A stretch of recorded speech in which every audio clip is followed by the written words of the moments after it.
Hollywood Silver Screen presenting Alexander को सिकंदर के नाम से भी जाना जाता है और सिकंदर के नाम के आगे हमेशा महान लगता है क्योंकि सिकंदर सच में महान था और सिकंदर का पूरा जीवन दृढ़ संकल्प, अपने सपनों को पूरा करने की चाह और साहस से भरा हुआ है। और खास तौर पर सिकंदर की वो 3 बातें जो उन्होंने मरने से पहले कही थी, शायद वो 3 बातें आपकी पूरी जिंदगी बदल दें। तो चलिए अलेक्जेंडर की कहानी शुरू से शुरू करते हैं। ये कहानी शुरू होती है सन 283 बीसी से, जब मैसेडोनिया के राजा फिलिप के घर में एक बच्चे ने जन्म लिया और इस बच्चे का नाम अलेक्जेंडर रखा गया। कहा जाता है कि अलेक्जेंडर की मां ओलंपियस एक जादूगरनी थी और अलेक्जेंडर फिलिप का नहीं बल्कि ज्यूस का बेटा था। ज्यूस तूफानों के देवता का नाम है। अलेक्जेंडर के माता पिता के संबंध आपस में बिल्कुल ठीक नहीं थे। वो हमेशा लड़ते झगड़ते रहते, जो कि एक बच्चे के लिए बिल्कुल ठीक नहीं होता। लेकिन अलेक्जेंडर के पास एक ऐसा रिश्ता था जहां उसे सुकून मिलता और वो रिश्ता था दोस्ती का। उसका दोस्त हिपाइस्टियन। कहा जाता है कि हिपाइस्टियन और अलेक्जेंडर के बीच में शारीरिक संबंध भी थे। वो दोनों एक दूसरे से बहुत प्यार करते थे और अलेक्जेंडर हमेशा कहता था कि हिपाइस्टियन मेरा सबसे अच्छा दोस्त है, वो मेरा सबसे वफादार है। अलेक्जेंडर के पिता राजसी बच्चों को पढ़ाने के लिए एथेंस से एक खास टीचर को लेकर आए थे जिनका नाम था अरस्तो। अरस्तो ने ही अलेक्जेंडर, हिपाइस्टियन और बाकी के बच्चों को देश दुनिया की जानकारी दी। वो बहुत ही गुणी टीचर थे। एक बार उनके राज्य में घोड़े बेचने वाला आता है और उसके पास कई घोड़े होते हैं और एक घोड़ा ऐसा होता है जिसको उस राज्य का कोई भी आदमी कंट्रोल नहीं कर पा रहा होता। वो बहुत सुंदर घोड़ा होता है लेकिन वो बहुत एग्रेसिव होता है। राजा फिलिप भी खुद उसको कंट्रोल करने के लिए जाते हैं लेकिन वो भी उसे कंट्रोल नहीं कर पाते। इसके बाद राजा फिलिप बोलते हैं कि इसको ले जाओ, इस पर सवारी करना नामुमकिन है। तभी वहां पर सिकंदर, जो मात्र 13 साल के होते हैं, वो बोलते हैं कि बाबा ये घोड़ा आप मेरे लिए खरीद दें, मैं इस पे सवारी करूंगा। उसके पिता बोलते हैं कि अगर नहीं कर पाए तो वो बोलता है कि मैं कर सकता हूं और मैं करके दिखाऊंगा। और इसके बाद अलेक्जेंडर उस जगह पर जाता है जहां पर घोड़ा होता है। अब जिस आदमी का ये घोड़ा होता है वो बोलता है कि महाराज ये घोड़ा इस बच्चे की जान ले लेगा। लेकिन सिकंदर उस घोड़े को कंट्रोल करता है, उस पर बैठता है और दूर तक उसकी सवारी करके आता है। और ये देखकर वहां पर जितने भी लोग होते हैं, जितने भी बड़े बड़े योद्धा होते हैं, जिन सब ने इस घोड़े पर सवारी करने की कोशिश की थी, वो सब हैरान हो जाते हैं सिकंदर के इस साहस से और जिस तरह से उसने घोड़े को कंट्रोल किया था। उसके पिता फिलिप बहुत खुश हो जाते हैं। सिकंदर उस घोड़े का नाम ब्यूसेप्लस रखता है और उसे बोलता है कि आज के बाद हम दोनों साथी हैं। सिकंदर ने इतनी सी छोटी उम्र में बहुत बड़ा काम किया था जो उस राज्य के बड़े बड़े योद्धा भी नहीं कर पाए थे। वो एक कहावत है ना कि पूत के पैर पालने में दिख जाते हैं।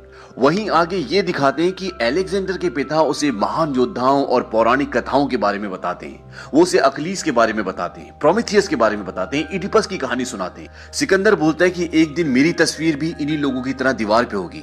उसके पिता बोलते हैं कि ये सब इतना आसान नहीं है, इन सब के लिए तुम्हें अपनी माँ के चुंगल से निकलना पड़ेगा। उसके पिता बोलते हैं कि जिंदगी भर औरतों से बच के रहना, वो मर्दों से ज्यादा खतरनाक होती है। वक्त गुजरता रहता है और सिकंदर और बड़ा हो जाता है और अब सिकंदर के पिता एक और शादी कर रहे हैं और उनकी शादी के दिन लड़की के चाचा एंटनस सिकंदर और उसकी मां की बेइज्जती करते हैं। सिकंदर इस बात को बर्दाश्त नहीं कर पाता और वो पलटकर जवाब देता है। एंटनस बोलता है कि इसने हमारी बेइज्जती की है। राजा फिलिप इस बात से चिढ़ जाता है और वो बोलता है कि सिकंदर इनसे माफी मांगो। सिकंदर कहता है कि नहीं, मैं माफी नहीं मांगूंगा और सिकंदर वहां से जाने लगता है। और जब उसके पिता फिलिप उसके पीछे पीछे जाते हैं तो वो गिर जाते हैं। सिकंदर बोलता है कि ये आदमी तुम्हें यूनान से फारस तक ले जाएगा जो खुद 2 कदम नहीं चल पाता। और इस बात से उसके पिता को बहुत गुस्सा आता है और वो सिकंदर को देश निकाला दे देते हैं। लेकिन कुछ ही वक्त बाद सिकंदर के पिता का खून हो जाता है। हालांकि ये कभी पता नहीं चलता कि उनके पिता का खून किसने किया था। कुछ लोग कहते हैं कि सिकंदर की मां ने उनका खून करवाया था और कुछ लोग कुछ और बातें। ऐसी कई कहानियां उनके खून के पीछे। और उनका खून होने के बाद सिकंदर को 20 साल की उम्र में मैसेडोनिया का राजा बना दिया जाता है। राजा बनने के बाद सिकंदर ने पहले अपने आसपास के राज्यों को अपने कब्जे में लिया और उसके बाद 40,000 की फौज के साथ एशिया पर कूच किया और एक के बाद एक कई राज्यों को अपने कब्जे में करता चला गया और धीरे धीरे पूरा पश्चिमी एशिया और दक्षिणी मिस्र अलेक्जेंडर के कब्जे में आ गया। इसके बाद उनकी एक बहुत बड़ी जंग फारस से हुई जो कि बेबीलोन के पास हुई थी, क्योंकि सिकंदर के पास मात्र 40,000 की फौज थी और फारस के पास 2.5 लाख से भी ज्यादा। लेकिन सिकंदर डरता नहीं है। वो इस पूरे युद्ध का प्लान खुद ही बनाता है और अंत में इस युद्ध में सिकंदर की जीत होती है। लेकिन वहां का राजा डरायस भाग जाता है। सिकंदर बोलता है कि जब तक वो जिंदा है तब तक एशिया का राजा उसी को माना जाएगा और मैं सिर्फ नाम का राजा। सिकंदर के अंदर एक और खास बात थी। वो जिस भी युद्ध को जीतता था, जिस भी राज्य को जीतता था, वो वहां के लोगों के साथ बड़ी नरमी से पेश आता था और उनसे उनके अधिकार कभी नहीं छीनता और इसीलिए लोग उससे बहुत प्यार भी करते थे। बेबीलोन आकर भी सिकंदर ने ऐसे ही किया और अब सिकंदर का नया घर बेबीलोन था। लेकिन अभी भी वो किसी भी कीमत पर राजा ड्रायस को मारना चाहता था और इसके लिए उसने उसका दूर दूर तक पीछा किया, लेकिन इसमें वो नाकामयाब रहा। सॉक्टिया और बैक्ट्रिया के साथ साथ वो पूरे एशिया का सम्राट बन चुका था और यही बैक्ट्रिया में सिकंदर ने एक ऐसा फैसला किया जिससे सब हैरान थे और उसके उस फैसले के खिलाफ भी थे। उसने फैसला किया था कि वो यहीं की एक लड़की से शादी करेगा और उसने ऐसा ही किया। दुनिया के सबसे ताकतवर इंसान ने एक बहुत ही आम लड़की से शादी कर ली थी। कुछ लोग कहते हैं कि उसने कबीलों से संबंध बढ़ाने के लिए ऐसा किया था, कुछ लोग कहते हैं कि उसे प्यार हो गया था और कुछ लोग ऐसा भी कहते हैं कि उसने ऐसा सिर्फ वारिस के लिए किया था। सिकंदर की इस शादी से उसकी माँ भी बिल्कुल खुश नहीं थी क्योंकि उसकी माँ ये चाहती थी कि वो एक मैसेडोनियन लड़की से शादी करे। सिकंदर की माँ उसे हमेशा ये कहती थी कि हम अकलीस के वंशज हैं और हमारी रगों में शाही खून है। और अब सिकंदर को अपने घर से निकले हुए पूरे 7 साल हो चुके हैं। सब चाहते हैं कि घर वापस लौट जाए, लेकिन सिकंदर नहीं चाहता क्योंकि सिकंदर के सपने कुछ और ही हैं। वो बहुत बड़े हैं। वो पूरी दुनिया पे कब्जा करना चाहता है, पूरी दुनिया पे राज करना चाहता है और अपने इन्हीं सपनों को पूरा करने के लिए वो वहां से आगे बढ़ता है। और इसी सफर के दौरान सिकंदर के सूप में कोई जहर मिला देता है। सिकंदर उसे पीने वाला होता है कि उसे पता चल जाता है और जब सिकंदर को पता चलता है कि इस साजिश में उसके अपने बहुत सारे लोग शामिल हैं तो सिकंदर का दिल टूट जाता है। हालांकि इस साजिश में जो जो लोग थे, सिकंदर उन सबको मौत की सजा सुनाता है। इसके बाद सिकंदर अपने 1.5 लाख लोगों के साथ आगे का सफर तय करता है। ये एक चलती फिरती सल्तनत थी जहां पर हर प्रकार के लोग थे।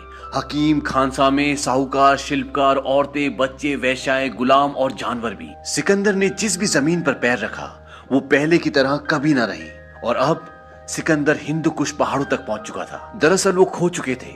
उनके आगे बड़े बड़े पहाड़ थे और एक रास्ता था जो हिंदुस्तान जाता था और सिकंदर अपनी पूरी सेना के साथ हिंदुस्तान आ जाता है। लेकिन हिंदुस्तान का वातावरण और हिंदुस्तान का पानी सिकंदर और उसके लोगों को रास नहीं आया। हिंदुस्तान आने के बाद भी उसने कई राज्यों को अपने अधीन लिया, लेकिन अब सिकंदर की पूरी सेना थक चुकी थी। वो घर जाना चाहती थी और वो सब सिकंदर के खिलाफ थे।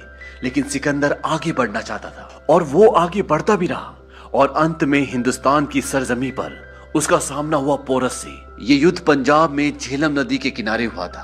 आज हिंदुस्तान का वो हिस्सा पाकिस्तान में है और इस युद्ध के दौरान सिकंदर को एक तीर लग जाता है और वो बहुत बुरी तरह घायल हो जाते हैं। हालांकि सिकंदर की इसमें मृत्यु नहीं होती, लेकिन अब सिकंदर ये फैसला करते हैं कि वो अपनी पूरी फौज के साथ वापस चले जाएंगे और वो वापस सबसे छोटे रास्ते से बेबीलोन पहुंच जाता है और बेबीलोन में उसको देखकर सब हैरान हो जाते हैं। बेबीलोन सिकंदर पूरे 6 साल बाद लौटता है। इस पूरे सफर में, इस पूरे युद्ध में कितने लोग मारे गए इसकी कोई गिनती नहीं थी। बेबीलोन वापस पहुंचने के बाद सिकंदर ने 2 शादियां और की और एक दिन सिकंदर का सबसे अच्छा दोस्त हिपैस्टियन, उसकी तबीयत अचानक से खराब हो गई। हकीम बोलता है कि हिपैस्टियन की तबीयत शराब में गंदा पानी मिलाने से हुई है। सिकंदर बोलता है कि गंदा पानी आए कहां से? इस बात का कोई जवाब नहीं होता। हकीम बोलता है कि जल्द से जल्द ठीक हो जाएगा, लेकिन ऐसा होता नहीं है और हिपैस्टियन की मौत हो जाती है। इस बात से सिकंदर पूरा टूट जाता है। उसे बहुत दुख होता है। वो बोलता है कि जाकर इस हकीम को फांसी पर चढ़ा दो। सिकंदर को पूरा यकीन था कि हिपैस्टियन की मौत बीमारी से नहीं बल्कि किसी साजिश के तहत हुई है और उसके शक के दायरे में सबसे ऊपर उसकी बीवी रुखसाना थी। रुखसाना से बहुत लड़ता झगड़ता है और बोलता है कि आज के बाद मैं तुम्हारी शक्ल नहीं देखूंगा। सिकंदर उसका गला दबा ही रहा था कि वो बोलती कि मैं तुम्हारे बच्चे की मां बनने वाली हूँ, मेरे पेट में तुम्हारा बच्चा है, और सिकंदर उसे वहीं छोड़कर चला जाता है। लेकिन हिपैस्टियन की मौत ने सिकंदर को पूरी तरह से हिला दिया था और 3 महीने बाद सिकंदर की भी उसी तरह से मौत हो जाती है जिस तरह से हिपैस्टियन की होती है। लेकिन मरने से पहले सिकंदर अपने मंत्रियों को बोलता है कि मैं चाहता हूं कि मरने के बाद तुम मेरी 3 इच्छाएं पूरी करो। पहली, मेरे ताबूत को कब्र तक हकीम ले जाएगा ताकि लोगों को पता चल सके कि दुनिया का कोई डॉक्टर, कोई हकीम तुम्हें नहीं बचा सकता। दूसरी, मेरे खजाने में जितनी भी कीमती चीजें हैं, सोना, चांदी, हीरे, मोती, पत्थर, वो सब मेरी कब्र के चारों ओर लगा दिए जाए ताकि लोगों को पता चल सके कि मैं इस दुनिया से एक सिक्का भी उठाकर नहीं ले जा सकता।